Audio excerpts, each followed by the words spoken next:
నమస్తే, welcome to live. ఆ దర్శకుడు వెనక ఆ నలుగురు మెగా హీరోలు వెంటబడుతున్నారా? మేము మీతో చేస్తామని చెప్పేసి ఆరాటపడుతున్నారా? మొత్తానికి ఎవరా దర్శకుడు? ఆ నలుగురు ఎవరైతే ఉన్నారో మెగాస్టార్ చిరంజీవి గారు కావచ్చు, నాగార్జున గారు కావచ్చు, వెంకటేష్ గారు కావచ్చు, అదేవిధంగా బాలకృష్ణ గారు కావచ్చు.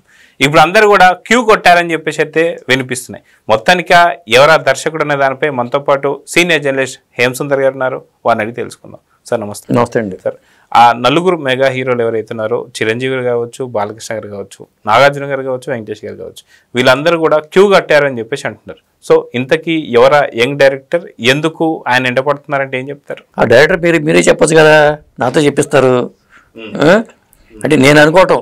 మీరు పిలిచారు కాబట్టి ఎక్కడ సక్సెస్ ఉందో వాళ్ళు వెనకాల పడతారు. అవును, కాబట్టి ఆ డైరెక్టర్ నేను అనుకోవటం ఏంటంటే అనిల్ రావిపూడి అనుకుంటున్నాను నేను. అది నా అంచనా కరెక్టే ఉందా లేదా? కరెక్ట్. ఎందుకంటే గతంలో మనం చూసుకుంటే విక్టరీ వెంకటేష్కి ఒక మంచి సక్సెస్లు ఇచ్చినటువంటి ఒక డైరెక్టర్ ఎవరు ఉన్నారంటే మనకు ఖచ్చితంగా అనిల్ రావిపూడి. F2 కావచ్చు, F3 కావచ్చు, మొన్న వచ్చినటువంటి ఒక సంక్రాంతికి వస్తున్నాం, 3 బ్లాక్ బస్టర్ సినిమాస్ అనే చెప్పుకోవాలి. అదే కోవలో బాలకృష్ణ గారు భగవంత్ కేసరి చూసాం. సో రానున్నటువంటి ఒక టైంలో చిరంజీవి గారు కావచ్చు, నాగార్జున గారు కావచ్చు, వీళ్ళు కూడా లైన్లో ఉన్నారని చెప్పి అనుకోవచ్చా? ఇప్పుడు వెంకటేష్కే 2 సినిమాలు ఇచ్చినప్పుడు మనం మాకు ఇవ్వరా అనే భావన వాళ్ళకు ఉంటుంది కదా. ఇప్పుడు మేము స్టార్స్మే కదా, మెగా స్టార్స్మే కదా అనే భావన ఉంటుంది. ఆల్రెడీ మెగా స్టార్తోనే సినిమా చేస్తున్నారు. ఆ సినిమా కూడా సంక్రాంతికే వచ్చే అవకాశం అయితే కనిపిస్తుంది. ఎందుకంటే మొన్న ఫంక్షన్లో కూడా రాఘవేంద్ర గారే దాని టైటిల్ కూడా పెట్టేశారు. సినిమా టైటిల్ పెట్టేస్తున్నాను నేను, సంక్రాంతి అల్లుడు అని చెప్పారు. టైటిల్ కూడా బాగుంది. అనిల్ రావిపూడి గారికి అచ్చి వచ్చింది కాబట్టి బహుశా ఆ టైటిల్ ఖరారు చేస్తారేమో. మళ్ళీ ఇది అల్లుడిని తీసుకొచ్చి సంక్రాంతికి బరిలో దింపే అవకాశం కనిపిస్తుంది. అయితే మనం చూసుకుంటే గతంలో మెగాస్టార్ చిరంజీవి గారికి సంబంధించి బావగారు బాగున్నారా ఈ సినిమా కూడా ఒక పెద్ద హిట్ అని చెప్పుకోవచ్చు. పాటలు కావచ్చు, సినిమాలో ఉన్నటువంటి ఒక యాక్షన్ కావచ్చు, అదేగా చిరంజీవి గారు ఫ్యామిలీ ఓరియంటెడ్ హీరోగా మనకు బాగా పరిచయం. సో గతంలో ఎన్నో సినిమాలు ఫ్యామిలీకి సంబంధించినవి కానీ, కామెడీ సినిమాలు కానీ ఆయన చాలా వరకు పండించారు. కాబట్టి సో అనిల్ రావిపూడి గారితో చిరంజీవి గారి కాంబినేషన్ ఎలా ఉంటుందంటే ఏం చెప్తారు? ఇప్పుడు అల్లుడా మజాకా సినిమా ఉంది, ఈవి గారి డైరెక్షన్లో వచ్చిన సినిమాల్లో కూడా మంచి కామెడీ సినిమాలే ఆయన చేశారు.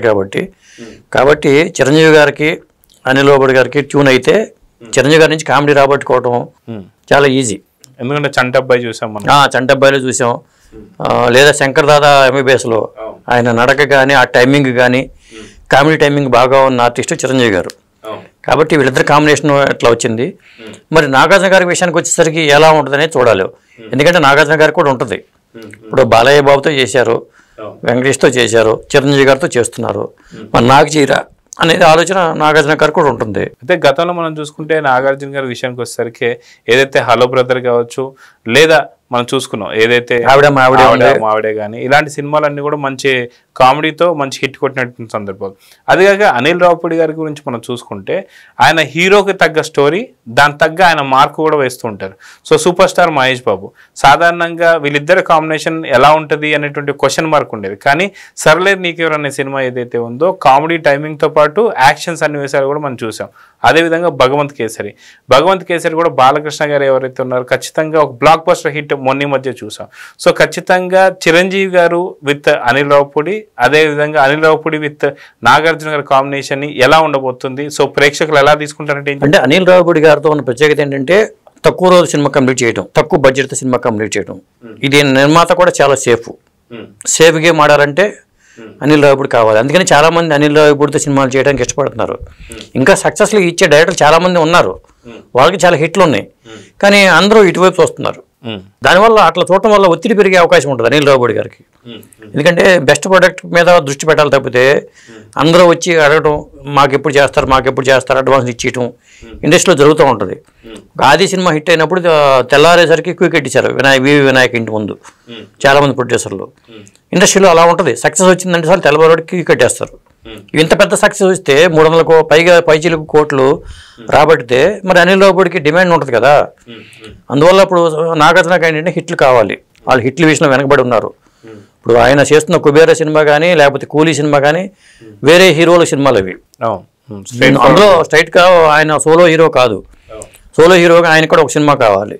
ఇప్పుడు ఖచ్చితంగా చిరంజీవి గారి సినిమా తర్వాత ఎట్లా వాట నాగార్జున సినిమా చేసే అవకాశం కనిపిస్తుంది. అయితే F3 ఉంది, మళ్ళీ సంక్రాంతికి వస్తున్న 2 సినిమాలు ఉన్నాయి కాబట్టి అంటే 3 సంవత్సరాల వరకు కూడా అనిల్ రావిపూడితో సినిమా నాగార్జునకి సినిమా ఉండకపోవచ్చు అనిపిస్తుంది నాకు. అది కాక చిరంజీవి గారు కూడా చాలాసార్లు చెప్పారు, ఏదైతే సినిమా మేకింగ్ కూడా చాలా త్వరగా కంప్లీట్ చేయాలని చెప్పి, తనకు సంబంధించిన ఆచార్య సినిమా కూడా 90 రోజుల్లో కంప్లీట్ చేయాలని చెప్పేసి సర్లేరు నీకెవరు సినిమా వేదికగా కూడా ఆయన కొరటాల శివకి చెప్పిన సందర్భం కూడా మనం చూసాం. సో ఇలాంటి సందర్భంలో నిజంగా అనిల్ రావిపూడి గారు నిజంగా 50 నుంచి 60 రోజులు లేదా 70 రోజుల్లో తీసిన సినిమాలు మనం చూస్తున్నాం. సంక్రాంతికి వస్తున్నాం కూడా అదే కోలోకి వస్తుంది. సో ఇలాంటి సినిమాలను ఎక్కువ ఇష్టపడుతుంటారు ఆయన. సో చిరంజీవి గారు ఈ యొక్క సినిమాను మంచి ఎంజాయ్ చేస్తారని చెప్పి అనుకోవచ్చు అంటారా? 100%. ఇప్పుడు ఆయన చాలా నమ్మకంతో ధైర్యంతో ఉన్నారు. ఎందుకంటే ఓ పక్కనే విశ్వంబర సినిమా లేట్ అవుతుందని సమాచారం ఉంది. మే 9 రిలీజ్ అన్నారు, కానీ ఇంకా అవుతుందా లేదా, మళ్ళీ వాయిదా పడుతుందా, ఇలాంటి డౌట్స్ అయితే ఇంకా విశ్వంబర మీద ఇంకా ఉన్నాయి. కానీ ఈ సినిమా షూటింగ్ పార్ట్ కంప్లీట్ చేసుకుని అనిల్ రావిపూడి సినిమాలోకి వెళ్ళిపోదాం అనే తాపత్రయం చిరంజీవి గారికి ఎక్కువ ఉంది. ఎందుకంటే మళ్ళీ ఆయన చాలా సినిమాలు చేసే ఆలోచన ఉంది. నేను సినిమాలకు బాగా దగ్గర అవుతున్నాను అన్నారు కాబట్టి వరుసపెట్టి సినిమా లైన్లో పెట్టుకునే అవకాశం కనిపిస్తుంది. అంటే ఆయన వెనక్కి తగ్గడం లేదు. తోటి హీరోలు ముందుకెళ్ళిపోతున్నప్పుడు మరి వెనక్కి వెళ్ళిపోతే ఇబ్బంది.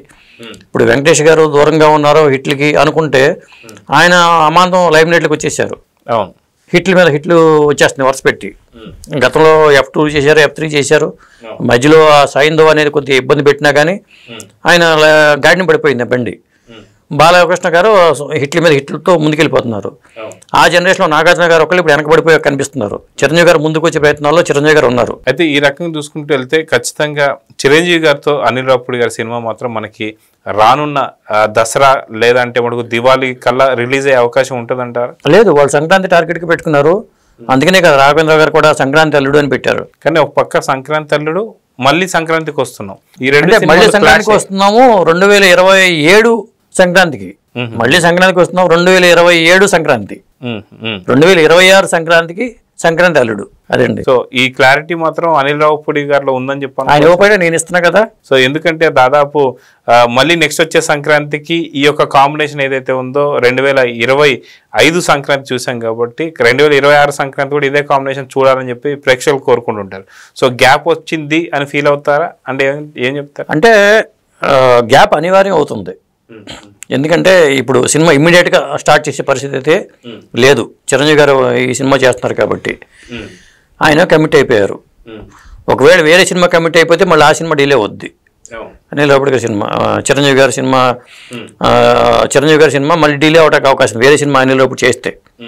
కాబట్టి నేను అనుకోవటం ఏంటంటే వెంటనే చిరంజీవి గారు ఒకే రోజు 3 సినిమాలు చేసిన సందర్భాలు ఉన్నాయి సెట్లో. ఆయనకు అనుభవం ఉంది కాబట్టి ఆయన పరంగా పెద్ద ఇబ్బంది ఉండకపోవచ్చు. ఎందుకంటే అట్లా డేట్స్ కేటాయించేసి దీన్ని ముందే స్క్రిప్ట్ బౌండెడ్ స్క్రిప్ట్ రెడీ అయ్యి ఉంటే మాత్రం త్వరగానే సెట్స్ మీదకి వెళ్ళిపోతుంది సినిమా. అది అట్లా అనుకున్న ఫాస్ట్గా అయిపోతే మాత్రం మీరు అన్నట్టుగా ఈ సినిమాని దసరాకో లేకపోతే దీపావళికో జరుపుకుని ఆ తర్వాత ఇంకో సినిమా లైన్లో పెట్టుకుని ఏదేమైనా సంక్రాంతికి 2 సినిమాలు సంక్రాంతి లోపు 2 సినిమాలు లైన్లో రావడం అనేది కష్టమే నేను అనుకోవటం. కాబట్టి 2026 సంక్రాంతికి ఏమో చిరంజీవి గారి సినిమా అనిల్ రావిపూడి సినిమా వచ్చేస్తుంది. 2027 సంక్రాంతికి మళ్ళీ సంక్రాంతికి వస్తున్నా రావాలి. ఆ మధ్యలో వెంకటేష్ గారు ఇంకో సినిమా చేసుకునే అవకాశాలు ఎక్కువగా ఉన్నాయి. అదేండి. సో చూద్దాం సార్, ఖచ్చితంగా నిజంగా ఆ మెగా హీరోలు అందరూ కూడా ఆ దర్శకు వైపే చూస్తున్నారు, అది అనిల్ రావిపూడి వైపే. సో చూద్దాం సార్ ఏం జరుగుతుంది. నమస్తే. నమస్తే.